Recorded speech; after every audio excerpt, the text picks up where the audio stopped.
Imaginez, vous êtes arrêté par la police et ils saisissent votre téléphone portable. Mais un problème se pose aux enquêteurs, vous ne leur avez pas donné le code de déverrouillage. Et vous vous posez cette question, pourront-ils l'ouvrir sans le code d'accès? Bienvenue sur ma chaîne, je suis Christophe Boutry, ex-enquêteur, et dans cette vidéo on va répondre à cette question. Quels sont les téléphones que la police n'arrive pas à déverrouiller même avec les meilleurs outils et logiciels d'exploitation numérique? Nous allons voir ensemble quelles sont les principales techniques que les enquêteurs de la police, de la gendarmerie et des services de renseignement mettent en œuvre pour tenter de déverrouiller un smartphone. Et vous comprendrez pourquoi, eh bien parfois, ça ne marche tout simplement pas. Vous allez voir que certains téléphones grand public, qui de prime abord ne payent pas de mine, se trouvent être quasiment inviolables sans leur code d'accès. Et je dis quasiment, car le temps joue contre vous, et parfois vous êtes même votre pire ennemi. Comme j'ai l'habitude de le dire, l'erreur se trouve entre la chaise et le clavier. Aussi, je ne parle pas nécessairement de téléphones hors de prix ou spécialement conçus pour résister aux logiciels les plus avant-gardistes. Il y a même de grandes chances que vous en ayez un actuellement dans votre poche. Il existe plusieurs critères qui limitent très fortement la possibilité de percer les sécurités d'un téléphone portable dont l'accès est verrouillé. Il y a tout d'abord la qualité de ce qu'on appelle l'OS, c'est le système d'exploitation du téléphone. Et plus les développeurs de l'OS sont attentifs aux failles de sécurité et à une conception axée sur le chiffrement des données, moins celui-ci sera vulnérable aux attaques extérieures. Ensuite, il faut prendre en compte la qualité des composants électroniques. La puissance et la fiabilité du processeur, des puces de stockage de la mémoire et des capteurs biométriques sont très importants. Et bien plus que de leur qualité, c'est aussi la manière dont la gestion de la sécurité est entièrement pensée sur le téléphone qui fait vraiment la différence. Dernier point, la fiabilité de votre méthode de déverrouillage. Alors entre un code à 4 chiffres et un code composé de lettres, de chiffres et de caractères spéciaux, eh bien il y a un fossé impressionnant et pire encore, la possibilité de faire sauter les sécurités du téléphone en quelques secondes. En réalité, la capacité d'un téléphone à résister à une tentative d'intrusion que nous dirons non désirée est aussi directement liée aux capacités des techniciens à découvrir de nouvelles méthodes d'accès. Et je peux vous dire une chose, c'est que ce n'est pas les moyens qui manquent, ni la motivation, mais contrairement à ce que l'on pourrait le croire, eh bien tous les téléphones ne s'ouvrent pas si facilement, et voire pas du tout.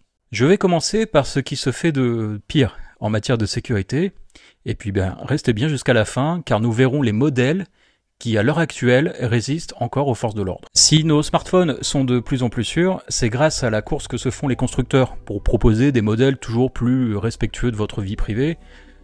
Et je mets volontairement un bémol là-dessus, car oui, indéniablement, les progrès dans le domaine sont incroyables. Seulement, en matière de respect de la vie privée, que ce soit pour Google ou Apple, on repassera.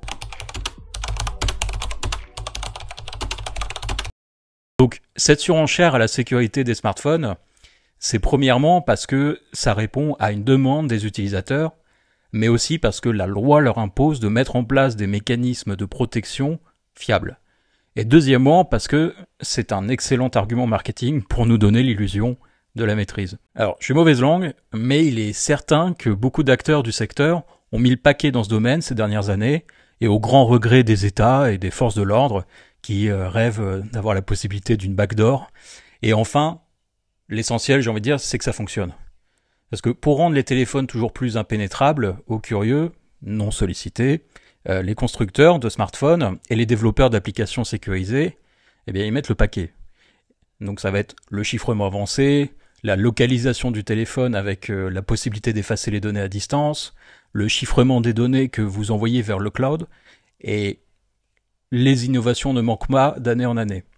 Mais alors attention, la police et les services de renseignement sont absolument pas sans ressources face à ce protocole de sécurité. Ils disposent d'outils, de méthodes de contournement physiques et logiciels pour se frayer un chemin au travers des protections et réussir à accéder au contenu d'un téléphone verrouillé. Alors une fois que la porte est ouverte, eh bien tout y passe. Les photos, les messages, les fichiers, les données supprimées, le contenu des applications. Et évidemment, sans le code d'accès, bien l'opération est quand même plus compliquée. Alors, gardez à l'esprit que compliqué ne veut pas dire impossible, et que même si l'opération prend des années, ça ne fera que ralentir le processus.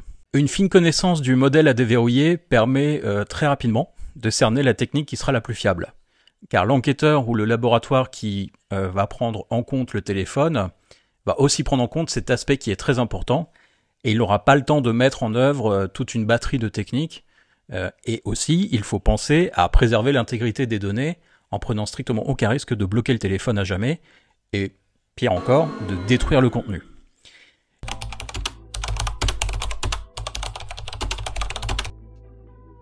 Et parmi les techniques les plus courantes, eh bien on va retrouver tout d'abord celle qui fait plaisir à tout technicien forensique et qui peut apporter une solution très rapide.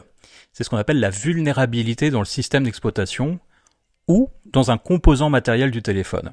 Alors, les systèmes d'exploitation mobile comme iOS et Android, ce sont des logiciels assez complexes qui contiennent des millions de lignes de code. Et une vulnérabilité qu'on va appeler une faille, qu'elle soit dans le noyau du système d'exploitation ou dans une application préinstallée, eh bien elle peut devenir une porte d'entrée exploitable pour contourner le verrouillage d'un téléphone. Et chaque jour, des centaines de failles sont découvertes, que ce soit pour l'accès à des bases de données, à des logiciels, à des systèmes d'exploitation d'ordinateurs et de téléphones. Et quand elles sont découvertes, eh bien c'est une course contre la montre pour les développeurs, avec l'objectif d'apporter rapidement un correctif et de mettre à jour le système pour refermer la porte. Et trouver des failles dans les systèmes d'exploitation des téléphones, c'est le travail de nombreux ingénieurs tous les jours. Donc, quand un hacker découvre une faille exploitable qui lui permet de pénétrer un système et qu'aucun correctif n'a été apporté, eh bien c'est ce qu'on appelle une faille 0D. Et rien à voir avec la gravité, c'est simplement qu'elle est inconnue et qu'elle est exploitable là tout de suite. Et très régulièrement, des failles de ce type, elles sont découvertes par des chercheurs ou des spécialistes de la cybersécurité. Il y en a tous les jours. Et les mises à jour d'iOS sur iPhone, eh bien elles visent à corriger rapidement ces failles dès qu'elles sont découvertes. Mais parfois, le mal est fait. Et il existe aussi une technique qui exploite les vulnérabilités et qui consiste à exploiter une faille pour obtenir des privilèges plus élevés. C'est ce qu'on va appeler le root ou le jailbreak. Et en fait, ça permet de contourner les protections du système et d'accéder aux données qui sont normalement sécurisées, comme les messages, les fichiers ou les clés de chiffrement. En clair, les techniques d'exploitation des portes qui sont laissées ouvertes par des développeurs, elles sont légion. Et parmi les approches possibles pour tenter de pénétrer le téléphone, il y a la technique la plus vieille du monde et qui est toujours terriblement efficace dans certains cas, c'est l'attaque par force brute.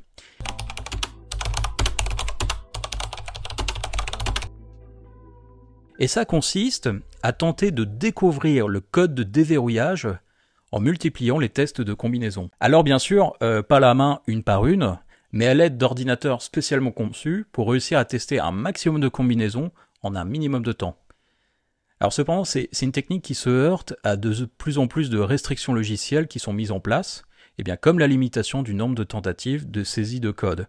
Vous l'avez peut-être déjà vu sur iPhone ou sur Android, au bout d'un certain temps, vous êtes obligé d'attendre un bon moment avant de pouvoir ressaisir un code.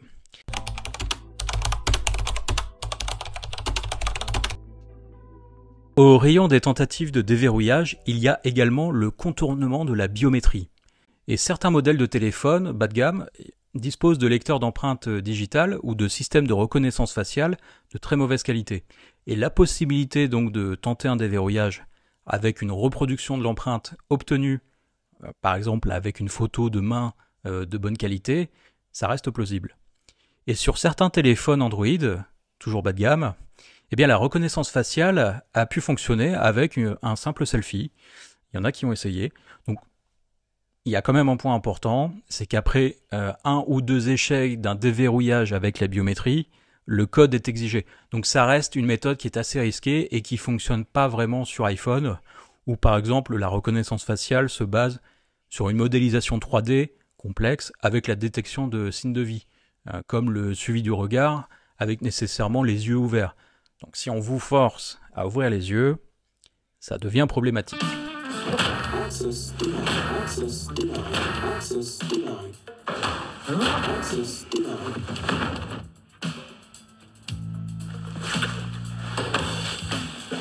Access granted. Doors open.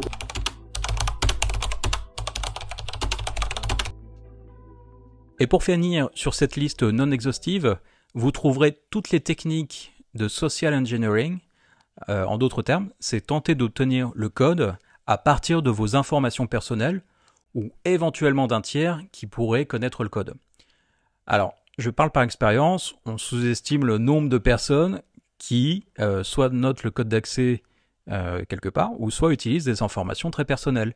Et en toute logique, il suffira d'abord de tester des listes de code directement en lien avec votre vie personnelle, le nom de votre chat, une date de rencontre, un anniversaire, tout est bon à essayer. Et pour notre exemple, on va partir du principe que les techniciens n'ont aucune possibilité d'obtenir le code de votre téléphone, il n'y a pas d'informations qui permettent de le déverrouiller. Vous ne l'avez pas tatoué sur votre bras, c'est pas la date d'anniversaire de votre chat, et personne ne vous a espionné pendant que vous le tapiez discrètement, alors que vous étiez en pleine filature.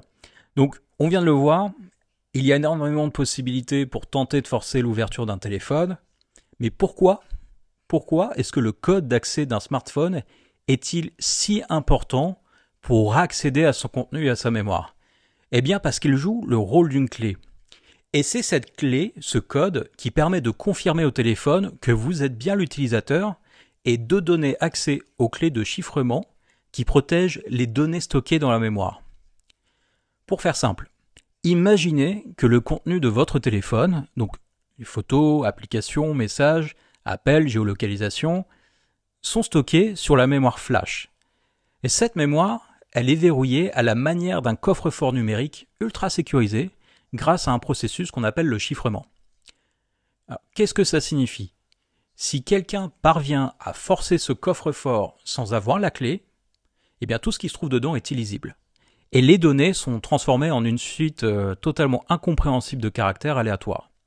Et pour les rendre lisibles, ce qu'on appelle les mettre au clair, il faut absolument une clé de déchiffrement.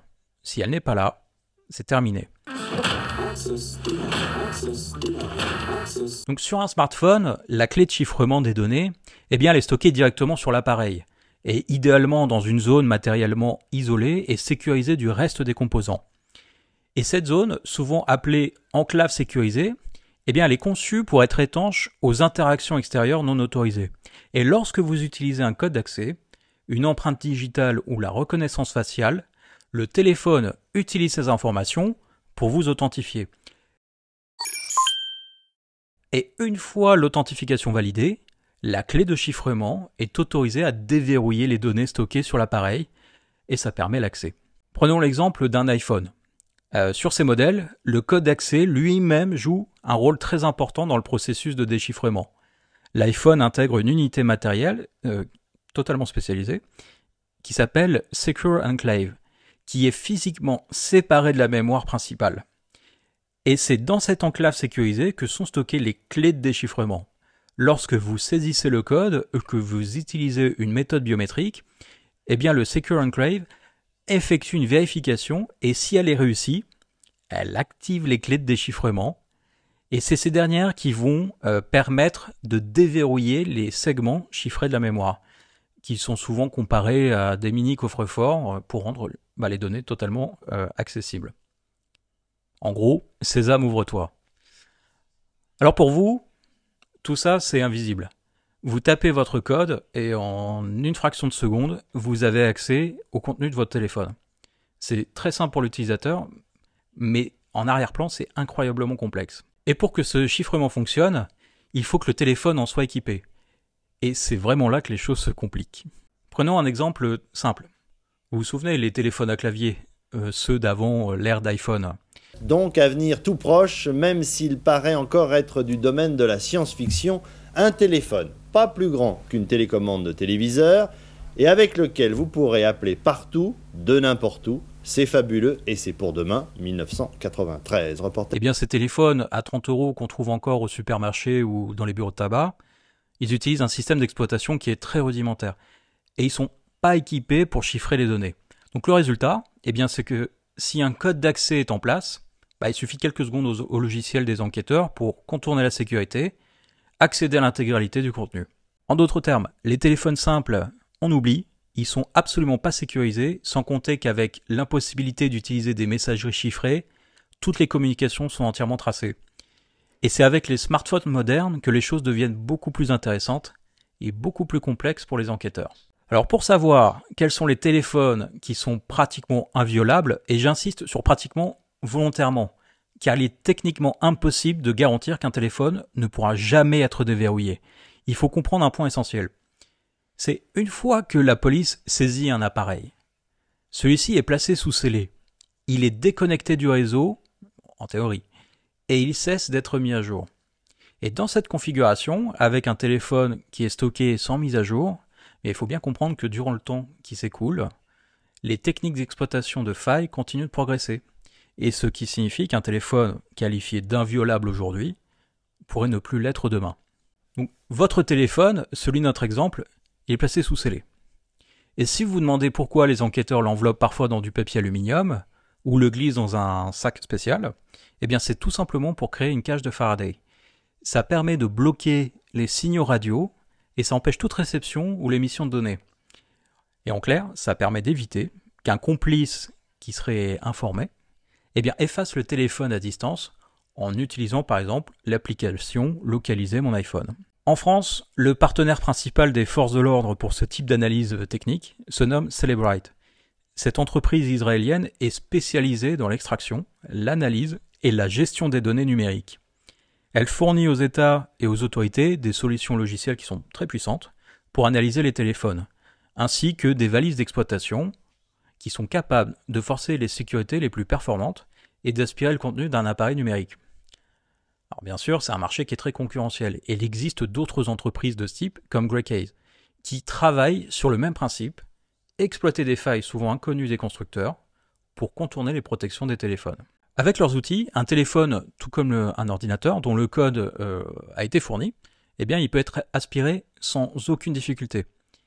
Et s'il y a un code, mais qu'il n'y a pas de système de chiffrement avancé sur le téléphone, les données sont extraites très rapidement. Et ça montre à quel point, il est bien plus prudent d'avoir un code de verrouillage robuste. Un code à 4 chiffres offre par exemple 10 000 combinaisons possibles. Et sans limitation d'essai, un logiciel peut mettre environ 3 heures pour l'ouvrir.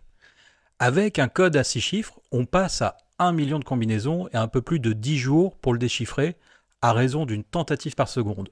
Mais avec un code composé de 8 caractères combinant majuscules, minuscules et chiffres, là on parle de millions d'années pour tester toutes les combinaisons. Le logiciel va tester en premier une liste de mots de passe les plus courants et avec un peu de chance, ça fonctionne. Et malgré cela, il y a encore beaucoup de gens qui continuent d'utiliser des codes très simples comme 1, 2, 3, 4 ou mot de passe et qui résistent même pas quelques millièmes de seconde à une tentative d'accès. Du côté des schémas dans Android, on va le dire très franchement, c'est absolument pas une méthode sérieuse. La plupart des utilisateurs vont choisir des motifs simples, faciles à deviner. Vous-même, vous l'avez déjà fait, on fait un carré, on fait un L. Et ce sont des symboles qui sont déjà répertoriés dans les bases de données des techniciens de la police. Et les traces de doigts sur l'écran peuvent suffire souvent à révéler le chemin à suivre. Et ces schémas en fait, sont un vrai jeu d'enfant pour les outils spécialisés. Il y a quelques minutes, je vous ai listé les principales méthodes qui sont utilisées par les enquêteurs et les techniciens spécialisés dans l'analyse forensique pour contourner le code d'accès d'un téléphone. Même si la police et la gendarmerie disposent de laboratoires d'analyse et de recherche qui sont à la pointe de la technologie pour développer eux-mêmes de nouvelles techniques, l'essentiel de ces dernières sont produites et fournies par Cellebrite aux forces de l'ordre. En haut de la liste, vous avez donc les vulnérabilités qui, la plupart du temps, sont exploitées au travers de versions obsolètes d'iOS ou d'Android. Et si vous fallait une raison pour toujours veiller à mettre à jour votre téléphone, maintenant vous en avez une. La seconde méthode, plus classique, reste l'attaque par force brute. Alors, cependant, cette technique est de plus en plus limitée du fait des systèmes qui limitent le nombre de saisies de code. Sur un iPhone, par exemple, plus vous faites d'erreurs de saisie, plus le délai entre chaque tentative s'allonge. Et si vous activez la fonction d'effacement automatique après 10 essais infructueux, alors c'est terminé, tout le contenu est supprimé, les clés de déchiffrement incluses. Et de toutes les fonctions que vous pouvez activer pour vous, eh bien c'est une des plus redoutables. On a ici une couche de protection supplémentaire, mais pour un technicien, il va falloir chercher à désactiver cette fonction d'effacement après 10 tentatives avant de commencer à s'attaquer à la recherche du code. Sur certains modèles, eh bien c'est possible. Alors face à tout ça, un point très important fait la différence. Il concerne l'état du téléphone au moment où il est saisi, à savoir éteint, allumé ou allumé et déjà déverrouillé. Et si un téléphone est activé et déverrouillé une première fois, il passe en mode AFU, After First Unlock, et dans ce mode, eh bien, la clé de déchiffrement reste active pour permettre au système un accès bien plus rapide aux données. Et ce mode est spécifiquement conçu pour extraire même certains contenus présents dans la mémoire, comme les derniers messages ou les journaux d'appel. Mais si le téléphone est éteint, ou n'a jamais été déverrouillé depuis son dernier redémarrage, il est ce qu'on appelle en mode BFU, pour Before First Unlock. Et dans ce dernier cas, eh bien, les clés de déchiffrement sont totalement inaccessibles et ça complique considérablement l'opération. Donc pour résumer, le téléphone est éteint ou pas déverrouillé après un redémarrage, sécurité maximale. Le téléphone est allumé et déverrouillé une première fois, le niveau de sécurité est bien plus faible. C'est une des raisons pour laquelle, lorsque votre téléphone est saisi, les enquêteurs vont préférer le laisser activé et que les logiciels d'exploitation qu'ils utilisent préconisent de le maintenir en vie dans l'hypothèse où il serait en mode After First Unlock, c'est-à-dire déjà déverrouillé. Alors mon conseil, pensez à éteindre votre téléphone avant de dormir, c'est meilleur pour sa durée de vie. Alors comment savoir si Cellebrite, cette société spécialisée dans le déverrouillage des téléphones, réussit ou échoue à casser les protections de nos smartphones? C'est pas toujours simple, mais il existe quelques repères qui sont faciles à comprendre. Et très récemment, 404 Médias a publié un document provenant directement de Cellebrite, et ce document détaille leur capacité de déverrouillage selon les modèles de téléphone, les modes de sécurité dont on vient de parler, et les mises à jour des systèmes d'exploitation. Et en fait, c'est une véritable mine d'or, et je manquerai pas de vous tenir informé s'il y a du nouveau là-dessus. J'ai déchiffré tout ça pour vous, et voici le résultat. Les modèles de smartphones qui résistent le mieux aux tentatives de déverrouillage. Mais avant de plonger dans le détail et d'être certain que vous comprenez bien pourquoi ils sont quasiment inviolables, on va faire un petit rappel important. 70% des téléphones dans le monde tournent sous Android et 30% sous iOS, le système des iPhones d'Apple. Vous allez voir pourquoi ça a son importance et on commence avec Android. Le chiffrement automatique n'a été introduit sur Android qu'en 2015 avec la version 6.0. Et tous les téléphones sortis avant cette version, ou ceux qui sont encore bloqués sur une version antérieure, ne valent absolument rien en termes de sécurité, et pourtant vous en trouverez encore sur le marché.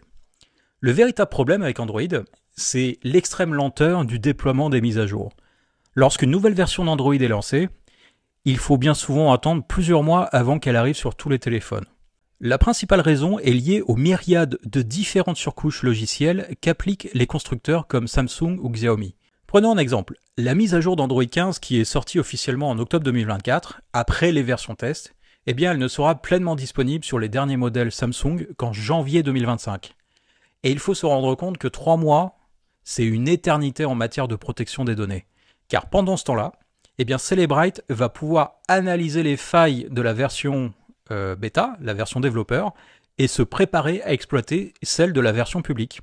Alors voici une règle simple, un téléphone Android sans mise à jour régulière, c'est une passoire. Les modèles obsolètes, qui n'ont plus de support ni correctif de sécurité, ce sont les plus vulnérables. Donc vérifiez bien le modèle que vous avez entre les mains. Par exemple, dans le lot des téléphones obsolètes, on va retrouver les modèles tels que la série Redmi numéro 1 à numéro 10 de chez Xiaomi, et dans toutes les versions, que ce soit la version Note ou la version Mi. Et du côté de Samsung, le support dure en général 5 ans. Donc malheureusement, après ce délai, il n'y a quasiment plus aucun correctif de sécurité qui sont développés et les téléphones deviennent totalement vulnérables. Actuellement, le Galaxy S10, S20 et toutes leurs variantes, ils sont en fin de vie, il n'y a plus de support, ils sont obsolètes. J'ai envie de vous dire, si vous êtes utilisateur d'un modèle Android, la seule véritable solution, c'est d'avoir un smartphone compatible avec la dernière version, à savoir Android 15. Si vous avez un téléphone qui est déjà équipé d'Android 14, il y a de grandes chances qu'il soit compatible avec Android 15. Et quand on sait que la version d'Android la plus utilisée dans le monde au moment où je tourne cette vidéo est Android 13, je doute que vous soyez nombreux à avoir une version qui n'est pas du tout déverrouillable en quelques minutes. Et même pour être tout à fait franc avec vous, ne cherchez pas loin. Que ce soit Celebrite, que ce soit Greykey, leurs logiciels sont capables de faire sauter 99% des téléphones qui tournent sur Android, même les plus récents. Sauf un modèle qui résiste très très bien, il s'agit des Google Pixel. Ce sont les seuls smartphones grand public équipés d'Android qui résistent. Ce sont des modèles qui sont plutôt abordables, autour de 300 €, et ils sont totalement à l'abri à l'heure actuelle. Celebrite n'arrive tout simplement pas à les ouvrir sans le code. Et pour être même très complet avec vous, les modèles de Pixel qui sont inviolables pour le moment, ce sont le Pixel 7, le Pixel 8 et le Pixel 9, ainsi que toutes leurs variantes. Et si vous êtes adepte d'Android, c'est vraiment la seule alternative qui est valable. Et ce qui est très intéressant avec Google, c'est qu'ils anticipent toutes ces techniques d'intrusion. Et il y a un atout majeur sur les Pixels, c'est leur gestion du mode AFU, After First Unlock. En général, un smartphone est plus vulnérable après avoir été déverrouillé une première fois, car certaines de ces données restent accessibles. Google l'a bien compris et travaille sur une sécurité qui remettrait le téléphone en mode BFU, Before First Unlock, après 18 heures d'inactivité. Ça limite les risques de récupération de données. Et ça amoindrit la gêne pour l'utilisateur qui se voit redemander le code qu'au bout de quelques heures. Et enfin, pour ceux qui cherchent une sécurité maximale, il existe un système d'exploitation alternatif pour Android qui s'appelle GrapheneOS. C'est conçu pour optimiser la sécurité et la protection des données, et il est basé 100% sur Android, même dans une version bien plus robuste. Je vous en parlerai dans une prochaine vidéo, et en attendant, je vous mets le lien en description. On arrive assez rapidement à la fin du classement, après avoir éliminé d'office 90% des smartphones Android, et je pense que vous le voyez arriver sans trop de surprise, les meilleurs modèles de téléphones inviolables de la liste, ce sont les iPhones d'Apple. Alors les différentes fuites de documents et une fine connaissance des process de Celebrite comme je peux l'avoir ont démontré qu'ils n'étaient pas capables de déverrouiller de très nombreux iPhones et surtout en mode BFU. Alors bien évidemment, il y a une partie des modèles d'iPhone qui sont exploitables pour l'essentiel. Ce sont d'anciens modèles qui sont plus mis à jour sur la dernière version d'iOS. Et voici les mauvais élèves, l'iPhone 5 jusqu'à l'iPhone 10. Ne cherchez pas plus loin, ils sont faciles à déverrouiller. Et c'est sans compter qu'ils sont absolument plus pris en charge pour les mises à jour. Donc sans aucun doute, ils vous trahiront. Pour les modèles supérieurs, on a l'iPhone XR et l'iPhone 11, et même l'iPhone SE deuxième génération, tournant sous iOS 17, qui présentent des vulnérabilités. Et ces vulnérabilités peuvent permettre l'accès à de nombreuses informations en mode AFU, c'est-à-dire après un premier déverrouillage, et ils sont sensibles aux attaques brute force possibles en mode supersonique. Ce qui fera la différence dans ce cas, c'est principalement la qualité de votre code.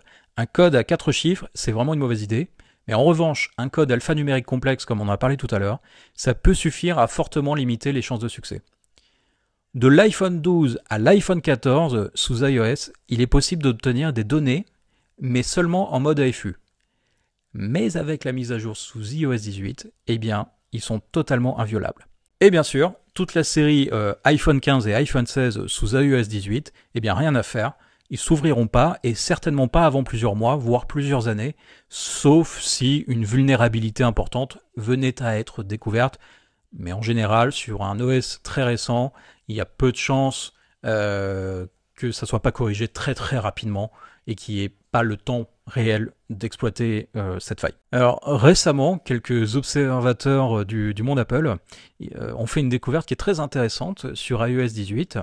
Dans les précédentes versions d'iOS, les iPhones qui se trouvaient en mode AFU, c'est-à-dire verrouillés mais déjà déverrouillés une première fois avec le code, redémarraient automatiquement au bout de 7 jours pour passer en mode BFU si l'utilisateur n'avait pas utilisé son téléphone. Mais aujourd'hui, sous iOS 18, eh bien les iPhones redémarrent automatiquement au bout de 72 heures sans aucune action de votre part. Et bien sûr, sans afficher de compte à rebours, ce qui laisse très peu de temps pour agir et essayer d'obtenir quelque chose qu'il contiendrait. Vous voyez, sur ce point, on est sur le même type d'évolution que ce que propose Google. Et du coup, iPhone essaye un petit peu de se calquer parce qu'ils ont bien compris que finalement, c'était une des plus grosses vulnérabilités dans les tentatives d'accéder à un iPhone sans code. Alors pour finir, je tiens à rappeler que rien ne vaut un iPhone constamment mis à jour et avec un code efficace de plusieurs caractères. Et un petit peu de prévention, ne pas fournir son code sur réquisition de la justice, eh bien c'est potentiellement une infraction pénale qui peut être punie de 3 ans d'emprisonnement et 270 000 € d'amende. Pour le reste, je vous laisse voir avec votre avocat. C'est la fin de cette vidéo. Si vous avez des questions, n'hésitez pas à les poser en commentaire et vous aurez l'occasion d'en apprendre bien plus dans de prochaines vidéos. Alors abonnez-vous et n'hésitez pas à me suivre sur les réseaux.